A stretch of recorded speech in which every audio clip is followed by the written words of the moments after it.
Imaginez, on est sur le chantier d'un immeuble au niveau du plancher haut du rez-de-chaussée. Les coffrages des poutres et de la dalle sont déjà montés et la surprise. Les barres d'armature qu'on a reçues aujourd'hui ne font pas toute la longueur prévue.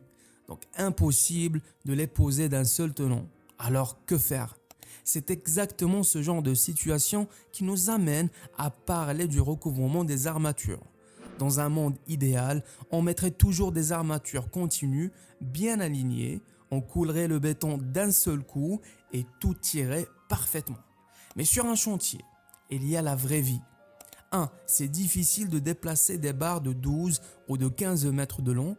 Les camions, les virages, il y a des limitations vraiment. Et de 2. Sur le chantier, c'est pas évident. On n'a pas toujours la place de stocker les longueurs énormes. Et enfin, la conception même de l'ouvrage ou le phasage des travaux nous oblige à couler par étapes. Alors, comment assurer la continuité mécanique de notre réseau d'acier? C'est le sujet de cette vidéo. On va explorer comment effectuer le recouvrement des armatures. On va se mettre dans la peau de l'ingénieur et du chef chantier. On va voir comment calculer la bonne longueur de recouvrement avec l'Eurocode et les règles BAOL, comment adapter si on est en zone sismique ou placer les recouvrements pour éviter les points faibles, et même comment gérer quand les barres arrivent trop courtes sur site. Alors on y va. Recouvrir, c'est déjà quoi? C'est faire se chevaucher deux barres sur une longueur précise pour que la transmission des efforts passe par l'adhérence acier-béton. Et quand je dis adhérence, je parle de l'accrochage mécanique entre les nervures de l'acier et la pâte de ciment. Si vous placez juste deux barres bout à bout, sans chevauchement, et même si vous soudez ce qui est interdit selon les normes, vous créez un point faible. Et cette zone donc risque la fissuration ou même la rupture.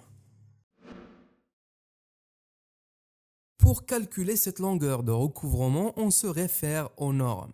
On va voir l'Eurocode 2, c'est pour le béton armé, et l'Eurocode 8, si on est en zone sismique. Mais d'abord, je vais expliquer quelques notations qu'on va utiliser plusieurs fois dans cette vidéo. Souvent sur plan, on note la nuance d'acier FE500. Ça veut dire quoi? Ça veut dire qu'on a un acier avec une limite élastique de 500 mégapascales. C'est la contrainte maximale qu'il supporte avant de commencer à se déformer de façon permanente. Et de même, la notation du béton C25-30 signifie quoi? La première partie C25, ça veut dire c'est la résistance caractéristique à la compression sur un cylindre de 150 x 300 mm. Donc après 28 jours, on a 25 mégapascales. Et la deuxième partie 30, ça veut dire résistance sur un cube de 150 mm, soit 30 mégapascales. Autrement dit, c'est un béton courant en bâtiment. Maintenant, selon l'Eurocode 2, la longueur de recouvrement dépend de trois critères qu'il ne faut pas oublier. D'abord, ça dépend du diamètre de la barre. Un T8 n'a pas la même longueur de recouvrement qu'un T14, c'est-à-dire 8 mm et 14 mm. Et aussi, ça dépend de la classe de résistance du béton, les C25, C30, etc. Et du contexte, zone sismique ou non. Voyons donc la formule Eurocode pour zone non sismique. Pour un béton C25-30, l'Eurocode 2 donne la formule suivante. L0 égale 41 fois phi, où L0 c'est la longueur de recouvrement et phi c'est le diamètre nominal de la barre en millimètres. Donc par exemple T8 donc c'est 8 mm, T12 c'est 12 mm. Prenons un exemple concret. On va prendre une barre de T10 avec un béton de classe C25-30 et dans une zone non sismique. Si vous remarquez ici, j'ai pris les trois conditions ou les trois critères. Donc c'est quoi la longueur de recouvrement ici? Ça va être L0 égale 41 fois 10. Ça donne 410 mm, soit 41 cm. Donc sur chantier, vous devez chevaucher les deux barres sur 41 cm. Vous les ligaturez, vous gardez l'enrobage prévu et c'est conforme. Mais pourquoi c'est vital? Si vous réduisez cette longueur, par exemple, vous ne recouvrez que 20 cm au lieu de 41 cm, l'acier n'a pas le temps de transmettre ses efforts au béton et à l'autre barre. Donc c'est une question de temps, surtout que l'acier neuf n'a pas assez de prise entre parenthèses dans le béton pour transmettre les efforts à l'ancien acier. Résultat, on va avoir un arrachement possible, des fissurations bien sûr, et un point faible qui pourrait compromettre l'élément si c'est un poteau ou une poutre et même compromettre tout l'ouvrage. Et maintenant, si vous vous demandez peut-être, mais ce 41, on l'a sorti d'où? Laissez-moi vous montrer.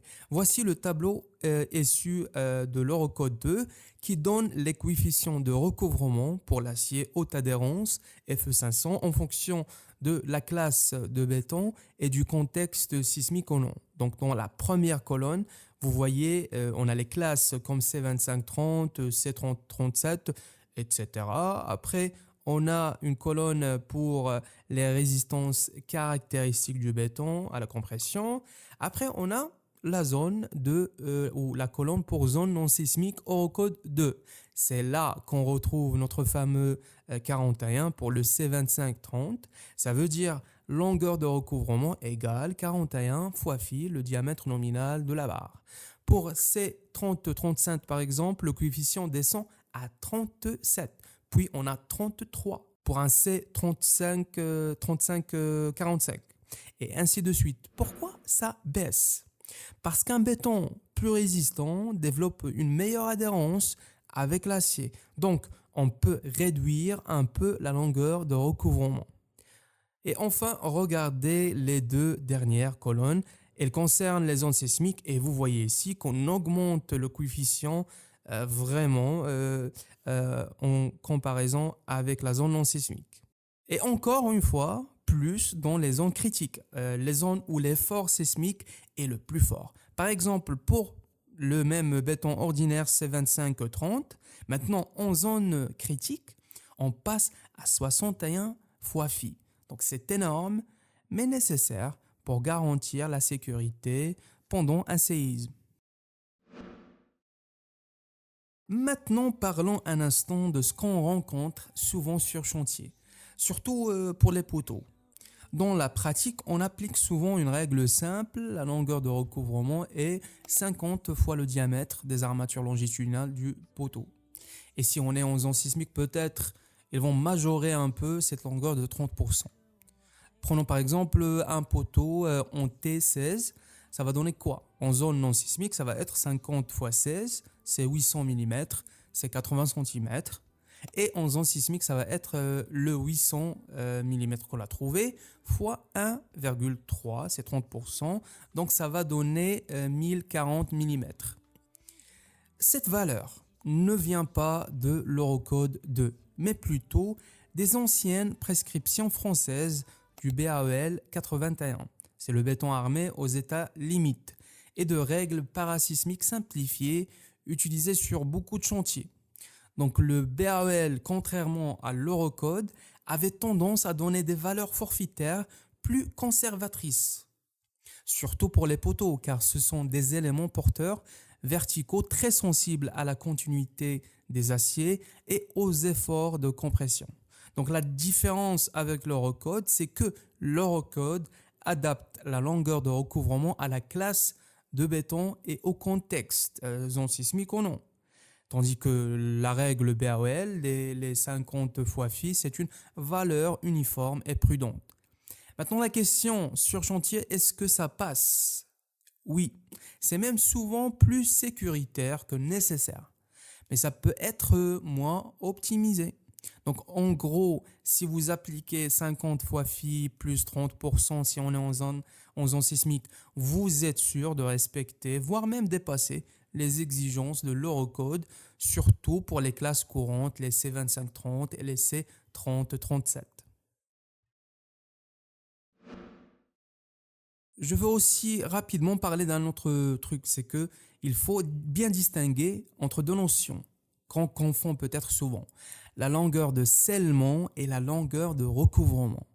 Pour la première, la longueur de scellement ou d'ancrage, ça correspond à l'épaisseur ou la distance qu'une barre d'armature doit être noyée dans le béton pour développer toute sa résistance en quoi? En traction grâce à l'adhérence béton-acier. Donc, c'est typiquement ce qu'on utilise en bout de barre, par exemple dans un encastrement ou un départ de poteau pour que la barre ne puisse pas glisser hors du béton. Et comme on a vu, la longueur de recouvrement, elle concerne le chevauchement de deux barres pour assurer la continuité mécanique quand elles ne sont pas d'un seul tenant. Donc une seule barre. Donc ici, les efforts passent d'une barre à l'autre par le béton intermédiaire. Il faut savoir aussi, et ça c'est un point très important, que la position des barres dans la structure influence la longueur de recouvrement nécessaire. J'explique. Les barres d'armature qu'on place en partie haute, comme les armatures supérieures des poutres et des dalles, sont souvent dans des zones où l'adhérence béton-acier est moins bonne. Pourquoi? Parce qu'en haut, on a parfois un enrobage moins homogène. On a des bulles d'air, un peu de laitance qui se dépose et le bétonnage par le dessus. Donc ça ne facilite pas toujours un contact parfait autour de la barre. L'Eurocode 2 prend ça en compte avec ce qu'on appelle le facteur d'adhérence. C'est noté, je crois, état 1. Et en conditions normales, on prend état 1 égale à 1. Donc on n'a même pas mentionné ce facteur dans les conditions normales. Mais quand l'adhérence est défavorable, ce qu'on va faire, c'est qu'on va descendre à état 1 égale 0,7. Donc qu'est-ce qu'on a fait? On a réduit la résistance d'adhérence, donc il faut augmenter la longueur de recouvrement. En chiffres, ça veut dire quoi? Ça veut dire qu'une valeur qu'on a calculée pour des bonnes conditions doit être multipliée par environ 1,43. Bref, si vous aviez 41 fois phi en bonne adhérence, ici vous approchez plutôt de 59 fois phi, pour être sûr que les efforts passent correctement, même avec une adhérence moins favorable. Enfin, sur chantier, si vous voulez des conseils pratiques rapidement avant de faire le recouvrement, il faut toujours nettoyer les barres avant le recouvrement. Il ne faut pas laisser de laitance ou de rouille épaisse. Il faut respecter, comme j'ai dit, l'enrobage minimal pour éviter les problèmes d'adhérence. Donc, c'est souvent les 2,5, les 3 cm. Ça dépend de la norme et de votre plan. Et il faut éviter de placer tous les recouvrements au même endroit. Il faut alterner les pour ne pas concentrer la faiblesse. Et si possible, il faut positionner les recouvrements dans des zones moins sollicitées de la structure. En résumé, sur le terrain, on va utiliser toujours la formule diamètre de la barre fois coefficient normatif et ça va donner la longueur de recouvrement, que ce soit avec l'Eurocode ou le BAEL. Donc ce coefficient, comme j'ai dit, ça dépend de ça. Ça dépend aussi du béton, la classe, ça dépend du diamètre, ça dépend de contexte sismique. Donc il faut toujours vérifier vos plans et vos normes. Alors j'espère avoir répondu à une question que beaucoup d'étudiants, de stagiaires et même de professionnels se posent. Si vous avez aimé cette explication claire et directe, n'oubliez pas de liker, de partager avec vos collègues de chantier ou de promo et surtout de vous abonner.